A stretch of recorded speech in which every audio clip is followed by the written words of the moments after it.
Vamos abordar outro assunto chato, teórico e difícil de explicar, mas é muito importante, porque é o que permite obter imagens realistas com facilidade.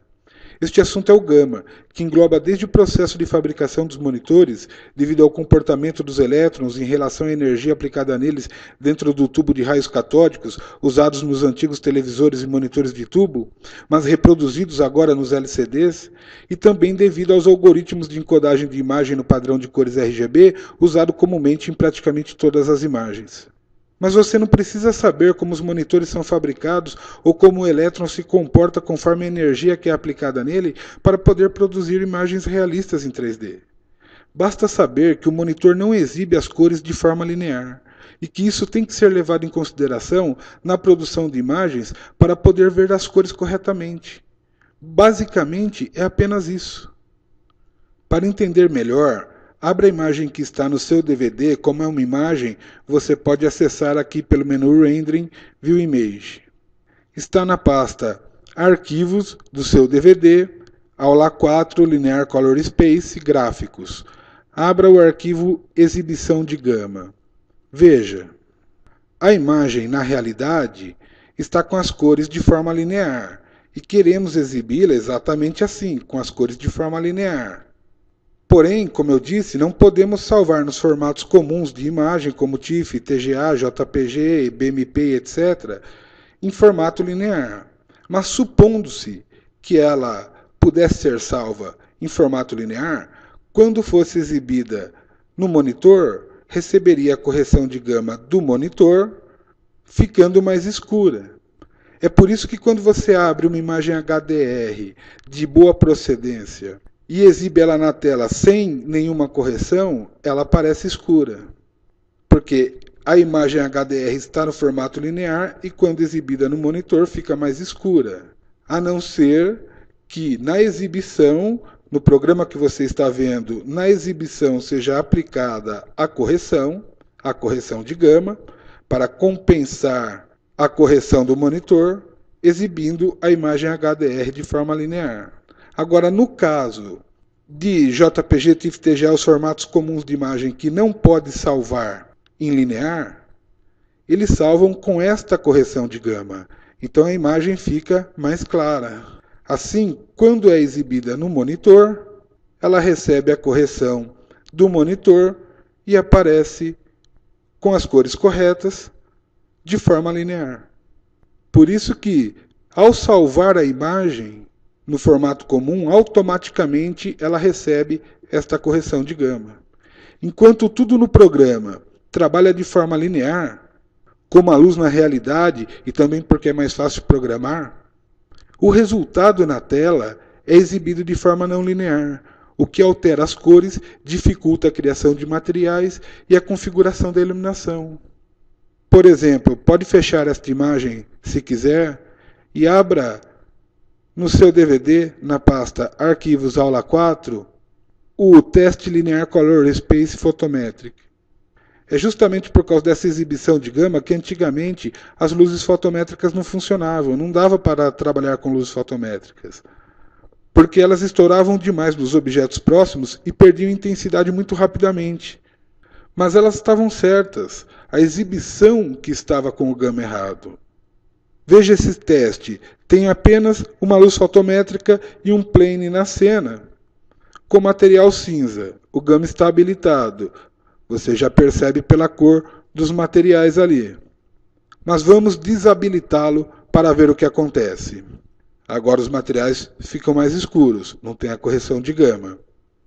Nas configurações de render, está tudo desligado, apenas para ver a iluminação pura da luz, sem nenhum outro efeito de iluminação, de rebatimento de iluminação. Renderize e veja. Isso é o que acontecia antigamente com as fotométricas.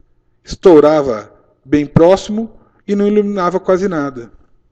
Veja que, sem renderizar, sem fazer nada, só de você habilitar o gama, a imagem muda. Esse é o correto. Agora a luz ilumina bem mais, reflete melhor e também estoura próximo, como é o normal, como eu mostrei na segunda aula com o render de exemplo interno. Então, apenas de alterar a exibição do gama, as fotométricas passam a funcionar corretamente, com o mesmo comportamento que teria uma luz real. Então, devido à exibição com o gama errado em tudo que você via na tela, não conseguia configurar materiais corretamente, porque eles ficam escuros, e tinha que usar luzes standard, que oferece diversas ferramentas de simulação, né? Não se comportam de forma realista como as fotométricas. Você tinha que usar estes recursos não físicos das luzes standard para ajustar cada detalhe de brilho, de reflexo e efeitos de iluminação, até fazer ficar realista. Era o olho treinado do artista que fazia a imagem ficar realista, igual numa pintura. Porque as coisas simplesmente não aconteciam naturalmente, igual acontece quando você fotografa uma cena na realidade. Entendendo como enviar tudo de forma linear para o programa, agora que ele corrige a exibição do resultado para compensar a não linearidade do monitor, será muito mais fácil iluminar e criar materiais realistas se usar os recursos corretos. Os recursos que respondem bem à iluminação fisicamente correta, como o material Arc Design no lugar do Standard e do Ray Trace. Veja que tudo isso aconteceu porque a tela de qualquer equipamento foi feita para tratar as cores igual a um teclado de piano. Não existe apenas um Dó ou um Fá, são vários conforme a escala musical. Nas cores, se pegar um determinado tom RGB, ele pode ser exibido com intensidades muito distintas conforme o gama do equipamento e o definido na imagem. O mesmo vermelho pode aparecer mais claro em um monitor e mais escuro em outro, é comum. O gama foi o recurso criado para corrigir isso e mostrar as cores sempre iguais em todos os equipamentos que estiverem calibrados corretamente. O que na música é chamado de escala musical, nas cores em computação gráfica é chamado de color space. O gama é quem define o color space da imagem. É usado para exibir uma imagem através de um aparelho da mesma forma que ela foi capturada pela câmera, scanner ou qualquer outro tipo de equipamento. Pois a imagem é capturada de forma linear, mas depois é gravada e exibida de forma não linear. Então, seria o mesmo que tocar uma música em outra escala, ficando mais grave ou mais agudo. Aqui, em computação gráfica, quando você troca o color space, a imagem fica mais clara ou mais escura. Agora podemos fechar um pouco estas janelas e abrir a imagem que está na pasta Arquivos do seu DVD, Aula 4, Linear Color Space Gráficos. A imagem CRT é um exemplo de um tubo de raios catódicos de um monitor antigo de tubo ou televisor. O gama foi introduzido originalmente na produção de vídeo para compensar a relação não linear entre a voltagem do sinal de vídeo e o brilho resultante na frente do tubo de raios catódicos usados nos televisores e monitores. Quando dobravam a voltagem, o brilho não aumentava na mesma proporção, não dobrava. E quando diminuíam a voltagem pela metade, o brilho também não diminuía na mesma proporção, não caía pela metade. Agora abra a imagem que está no seu DVD, na pasta Arquivos, Aula 4, Linear Color Space Gráficos, a imagem gráfico de gama. Veja. A curva que representa a resposta de brilho no tubo de raio catódico é a vermelha. Então, conforme você aumenta a voltagem, o brilho não aumenta linearmente na mesma proporção. Ele forma esta curva aqui.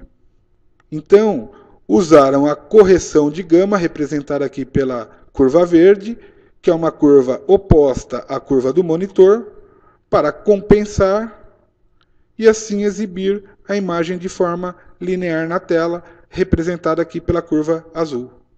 Esta correção aplicada na imagem, representada pela curva verde, é ela que tem o valor de 2.2 e é o que chamamos de correção de gama.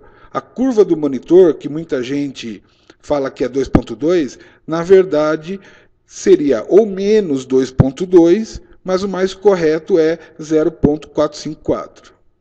Porque a curva linear A curva azul é o gama 1. Em alguns programas você não vai ver a indicação negativa de gama, você vai ver uma fração de 1 para indicar o gama negativo do monitor. Na verdade, é usada uma pequena diferença na curva para obter imagens com mais contraste.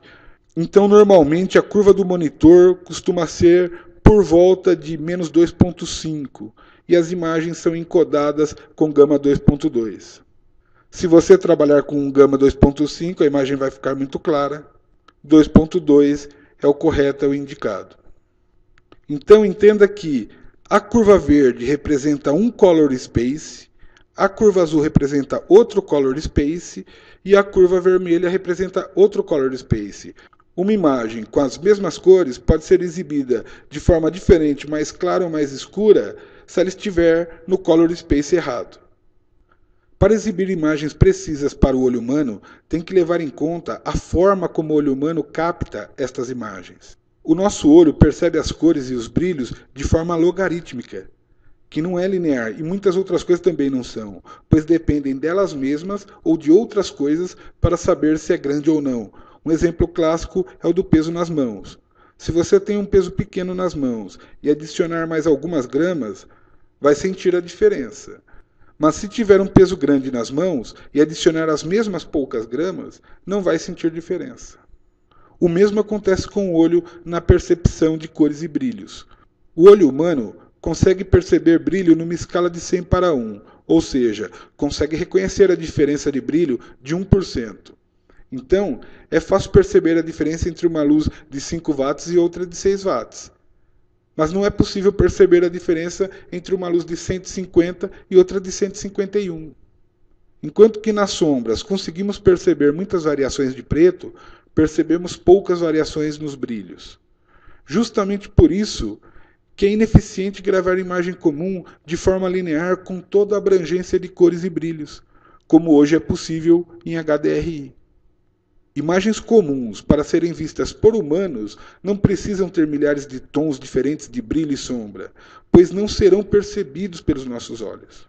Usando a correção de gama para encodar a imagem capturada, é possível manter os detalhes nas sombras e desprezar os detalhes imperceptíveis para os nossos olhos dos brilhos, sem perder qualidade e ocupando menos espaço. Por isso que a imagem fica mais clara. Sendo assim, a imagem pode ser salva com apenas 8 bits, na suposição de ser uma imagem em preto e branco, e será vista com toda a variação de brilhos e sombras perceptíveis pelos nossos olhos. Uma imagem colorida teria 8 bits por canal de cor, somando 24 bits. Dependendo da situação, a cor pode ser apresentada como 8 bits, que está se tratando por canal, ou então somando todos os canais. Aqui mesmo você vê a indicação de cor desta imagem que está sendo exibida como 8 bits por canal. Então, uma imagem comum, com 3 canais de 8 bits cada. Portanto, isso é muito importante. Todas as imagens salvas com a intenção de serem vistas por olhos humanos recebem a correção de gama e estão gravadas de forma não linear. Pois de forma linear não caberia e não ficaria bom nos formatos de gravação convencionais como JPG, TIFF, TGA, BMP, PNG e etc. Agora, abra a imagem, que também está na mesma pasta gráficos da aula 4 no seu DVD, chamada LCS de Linear Color Space, sRGB Logarithmic. Tem gente que acha que esta questão do gama é um bug dos vídeos antigos de tubo e que deveriam ter modificado isto na era dos LCDs. Mas não, apesar da resposta do brilho ao sinal de vídeo nestes monitores novos ser bem diferente do monitor de tubo, os fabricantes adicionaram um componente para simular o mesmo comportamento do monitor CRT, do monitor de tubo. Pois como eu disse, mesmo que o equipamento mostre mais cores do que os atuais, não vamos perceber. Podemos perceber a sala mais iluminada pela televisão, mas não vamos sentir as diferenças mínimas de brilho na imagem. Não é coincidência os nossos olhos e o sinal de vídeo dos monitores trabalharem de forma parecida de modo não linear. pois deste jeito uma imagem encodada em 8 bits sem correção de gama, além de ficar pequena e poder ser exibida com precisão na tela da forma linear, igual foi capturada pela câmera, não precisa de nenhuma computação adicional para conseguir isso, graças ao gama. Não precisa processar nenhuma correção. A correção já está embutida na imagem e também na tela que exibe, no hardware, no equipamento, seja um monitor ou um televisor. Para salvar realmente em linear e exibir corretamente em linear, gastaria muito mais recursos e espaço, como é possível hoje com monitores HDR como tem por aí. Mas não é o comum. Por isso que a curva de gama do monitor trabalha de forma parecida com a percepção do brilho pelo olho humano. Um gradiente de preto para branco sem correção de gama aparece corretamente para nós na tela, como você pode ver aqui no meio. Apesar de ele estar com cores lineares. Na verdade, claro que não na verdade, porque aqui é uma simulação, este gradiente ele é assim, aos nossos olhos, se não fosse a correção de gama. Porque este é um gradiente linear de verdade. Mas nós percebemos com mais passos brancos. Aplicando a correção, vemos o gradiente de forma que para nós parece linear, porque a correção é muito parecida com a forma que o nosso olho processa as imagens.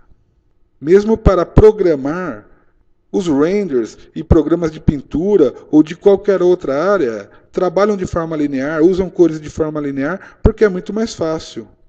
A metade é justamente a metade deste, a metade daqui é justamente o meio aqui entre os dois pontos, o que não acontece aqui. Mas para nós parece que aqui está linear, não aqui. Essa é a correção do sRGB, da encodagem aplicada em todas as imagens, que permite que sejam exibidas corretamente em qualquer tela. Encodando no formato logarítmico, parece que tem mais passos escuros e não permite o preto puro.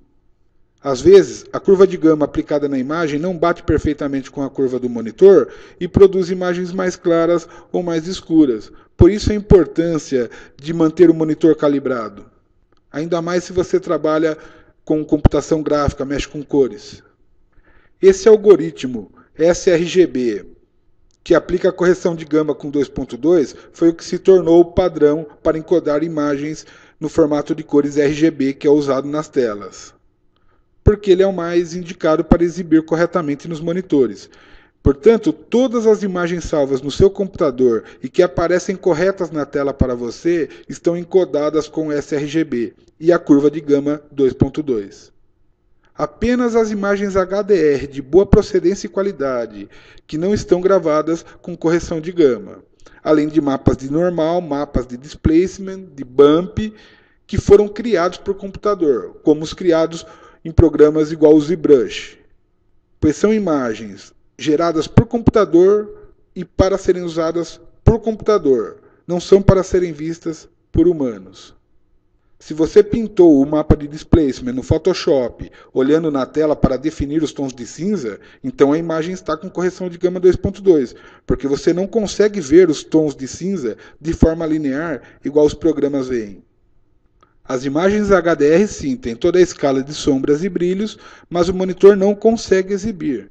Agora, o algoritmo de render 3D, que é fisicamente correto e trabalha de forma linear, igual uma câmera fotográfica, vai perceber todas as variações. Mas a HDRI usa em apenas alguns casos. As suas texturas estão com gama 2.2 e o render trabalha com gama 1. Volte a abrir a imagem que usamos antes, exibição de gama, para exemplificar. No início da revolução do gama, quando algumas pessoas despreparadas ficavam sabendo disso, que as texturas estavam com 2.2, mas o render trabalha com 1, a primeira coisa que faziam era converter todas as texturas para gama 1 e estragavam todas elas. Pois a encodagem de todos os formatos de imagem 8-bit usam a curva de gama 2.2, que é do sRGB. Portanto, a hora que ele trazia para 1 e salvava em JPG, era aplicado a curva. que em vez de compensar esta curva, não, era aplicado sobre a curva linear que estava, criando uma imagem super clara, matando todos os contrastes e acabando com as nuances de preto. A imagem tem que ser produzida com gama 1, se for para ser usada com gama 1. Em 8 bits não é possível guardar com qualidade todas as cores de forma linear, ocuparia 14 bits. Mas com a correção de gama, é possível salvar uma imagem com a mesma qualidade usando 8 bits. Sendo assim, estragou a imagem quando passou para a gama 1 e salvou em formato de 8 bits. Também não daria certo se salvasse em formato de 16 bits, porque estes outros bits não iam surgir do nada. A imagem tem que ser criada em 16 bits. Ou no caso das HDR, é 32 bits. A única opção de trabalhar com imagem de gama 1 é capturar a imagem em HDR ou RAW e trabalhar neste formato do início ao fim. Porém, se o objetivo é usar como textura, não tem o menor sentido, já que você mesmo não estará vendo as cores corretas para saber se está como deseja. Você precisa ver corretamente na tela com correção de gama. Os algoritmos de computador de render que precisam das cores de forma linear sem correção de gama. Se é uma imagem para ser usada na iluminação, deve ser uma imagem HDR. O algoritmo de render vai usar todas as variações de brilho para iluminar corretamente. Mas a textura de um objeto você tem que ver se está com a cor que deseja para criar material sem precisar renderizar vários testes. Claro que você pode salvar uma imagem de textura em HDR e na hora de importar, converter para 16 bits, 8 bits. Assim você pode ajustar as nuances de brilho desta imagem sem perder qualidade no Photoshop antes de importar no Max, por exemplo. Mas não é comum você criar texturas em HDR. O normal é usar HDR para iluminação e reflexos. Para você, humano, é mais prático você trabalhar com os formatos LDR, que são os formatos JPG, TIFF, TGA, BMP, os formatos convencionais, que mostram as cores exatamente como você precisa ver. Agora, na hora de renderizar, o render precisa usar a textura sem a correção de gama, para calcular de forma linear e ficar com a mesma cor que você viu na tela. Por isso que nas versões anteriores ao Max 2014, colocávamos 2.2 no input bitmap que aparecia aqui, para o render compensar com este valor as cores nas texturas e ler as cores de forma linear. E na hora de salvar uma imagem renderizada, você também tinha que habilitar o override, dependendo do formato que você fosse salvar. Porque nas preferências havia a opção de output bitmap, que hoje é automática. Mas você ainda tem aqui o override, porque às vezes você precisa alterar manualmente, tanto na importação quanto no salvamento, porque o automático vai pela extensão, como eu vou mostrar no próximo teste. Mas se você colocasse 2.2 no output bitmap, então na saída, sempre que fosse salvar uma imagem HDR, teria que habilitar o override e colocar 1. Quem é acostumado a salvar todas as imagens em HDR, então preferia colocar lá no output bitmap o valor de 1. Assim, apenas quando fosse salvar JPG, TIFF, TGA e formatos comuns, ele teria que lembrar de colocar aqui no override 2.2. Hoje você não precisa mais se preocupar com isso. A partir do Max 2014, ele vai, de acordo com a extensão, usar o gama 1 ou 2.2. Se você colocar uma extensão HDR, XR, ele vai salvar com gama 1. Como eu disse, em certos casos, precisamos modificar o gama no override na importação da textura, mesmo a partir do Max 2014, que o recurso é automático. Para fazer esse teste, abra a cena que está na pasta Arquivos, Aula 4, Linear Color Space do seu DVD, teste de displacement com gama. É apenas um plane. Não tem nenhum efeito de iluminação configurado, tem apenas um material aplicado neste plane com displacement. E a imagem aplicada no displacement, esta pirâmide.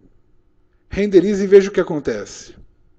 Não formou uma pirâmide corretamente, porque a curva de gama não está batendo. Se você clicar aqui no botão da imagem para recarregar a imagem, ela está aqui com o override, porque foi salvo em outra versão. Você pode colocar no automatic. Selecione a imagem primeiro, assim ela já aparece aqui. Passe para 1 e abra novamente a imagem. Agora ela aparece mais clara. Renderize e veja. Continua não dando certo, não está reta. Por isso que se você não fizer a imagem de displacement, de bump, no gama correto e carregar com o gama correto, o resultado não será como esperado. Esta imagem está incorreta, ela não funciona com nenhum gama. Então, abra agora a imagem que está logo abaixo dela, Test Displacement 8 bits B, troque para o automático para receber a correção de 2.2 e abra a imagem. Renderize e veja. Não ficou correta, mas olha como ela aparece a curva do gama. Abra novamente a imagem para carregar novamente e agora troque para o override com 1, porque é uma imagem TIFF. O Max vai importar com 2.2. E para funcionar neste caso, teria que importar com gama 1. Então você precisa usar o override, às vezes, mesmo tendo o sistema automático. Agora ela foi importada com gama 1, renderize e veja. Agora ficou correto. Depois vamos fazer outros testes com esta pirâmide no capítulo sobre displacement. Por enquanto, abra agora a cena que está na pasta Arquivos Aula 4 do seu DVD, Teste Linear Color Space Sombras. Ele vai perguntar, pode ser que pergunte, dependendo do gama que você está, se deseja desabilitar para corresponder às configurações do arquivo, porque no caso eu estou com o gama habilitado e o arquivo está com o gama desabilitado, então clique em sim se aparecer a mensagem para você, para também desabilitar o seu gama e ficar com a imagem criada com a técnica convencional, com a técnica artística. Tem apenas aqui uma spot iluminando esta parede, um piso com um checker e atrás eu coloquei uma luz bem fraquinha apenas para não deixar a sombra toda preta. Renderize e veja.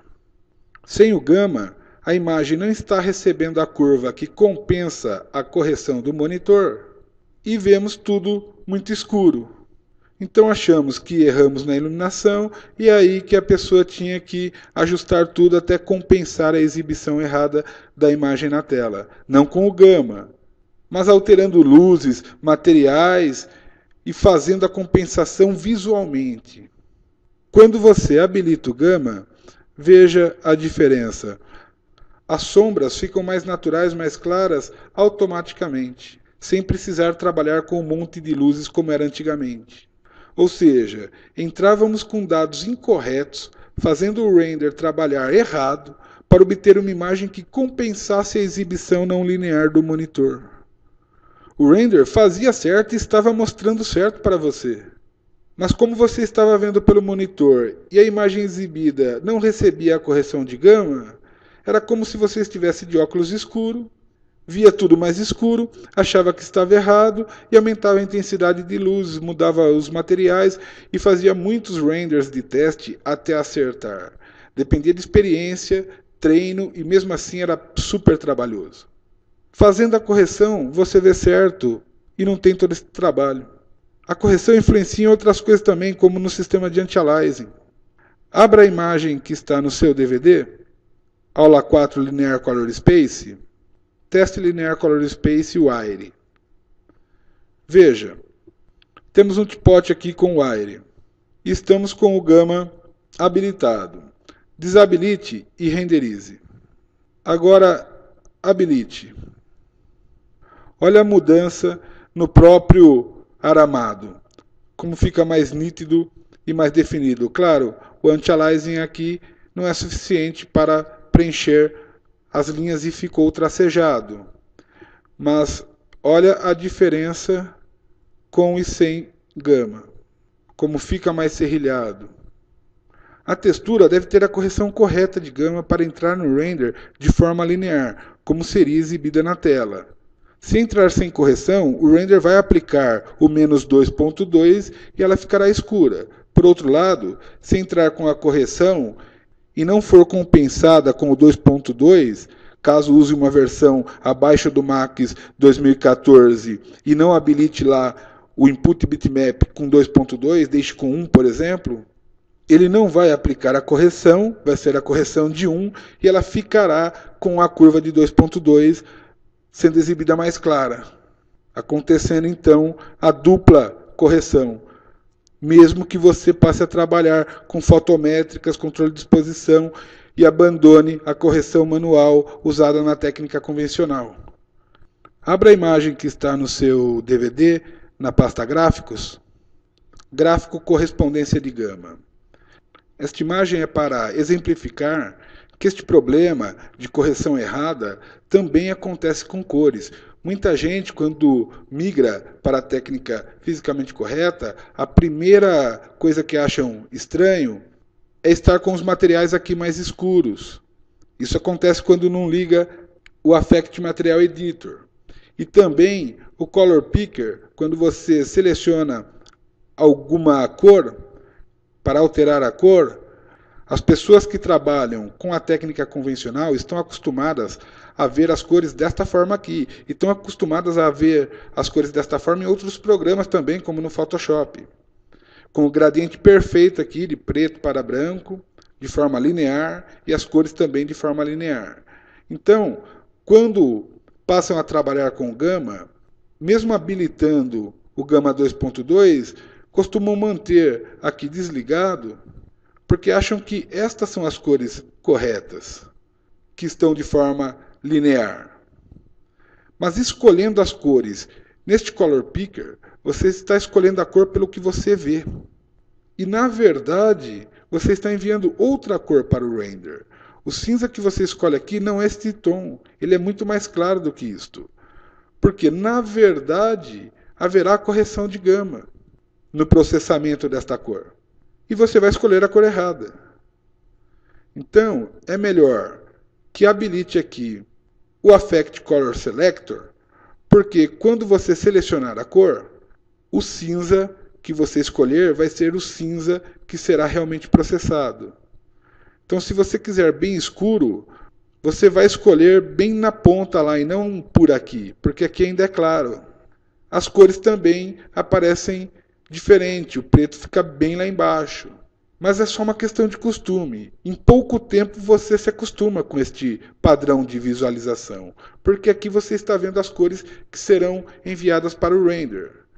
Mas da mesma forma, não adianta você ver a cor que você escolhe corretamente e o material aqui não receber a correção e você não ver corretamente, ver mais escuro do que deveria. Por isso que é importante habilitar aqui o Affect Material Editor, para ver com a cor correta. Este gráfico exemplifica justamente isso, pois você não pode tratar os valores RGB das cores de forma linear se eles são exibidos na tela de forma não linear. A simples divisão de um valor RGB produz resultados errados na tela. Por exemplo, o máximo de branco em RGB é 255 e emite brilho de 1. Então é este ponto aqui. Acima disso é incandescente, em HDR, também chamado de Real Pixel. Se um objeto tem esta cor e você deseja diminuir a intensidade e o brilho pela metade, não pode diminuir o valor para 128, que seria a metade, pois assim você vai reduzir o brilho para 22% e não para 50%. Porque o que você está vendo na tela como linear não é linear, é mais escuro do que aquilo, já que o monitor está te exibindo com a correção do hardware de menos 2.2. Então vai dar neste ponto aqui que não é 50%, é 22%. Para reduzir o brilho em apenas 50%, teria que diminuir a cor RGB para 186, não 128, o que seria aqui por volta de 73% do original. porque, de acordo com o gradiente que você está vendo na tela, será enviado para o render 50% do gradiente linear, que é o que ele vai trabalhar. É por isso que é melhor que você trabalhe vendo as cores mais claras, como é na técnica fisicamente correta. Assim, você escolhe a cor real que está enviando para o render. Aquele gradiente perfeitamente linear aqui, ele não é real. Ele está daquela forma apenas para você ver linear com a correção que foi aplicada pelo monitor. E assim acaba escolhendo a cor errada. Justamente para você não ter que ficar calculando isso conforme escolhe as cores, que tem lá o Affect Color Selector. Isso por si só facilita muito a configuração de materiais. Você trabalhar com a correção de gama no Material Editor, no Color Selector, importando as cores, importando as texturas com a correção de gama de 2.2. Porque o que você ver aqui é o que vai aparecer na imagem renderizada. Claro que com as nuances, dependendo da iluminação, mais claro ou mais escuro de acordo com a iluminação, mas será muito próximo do que aparece aqui na esfera de amostra.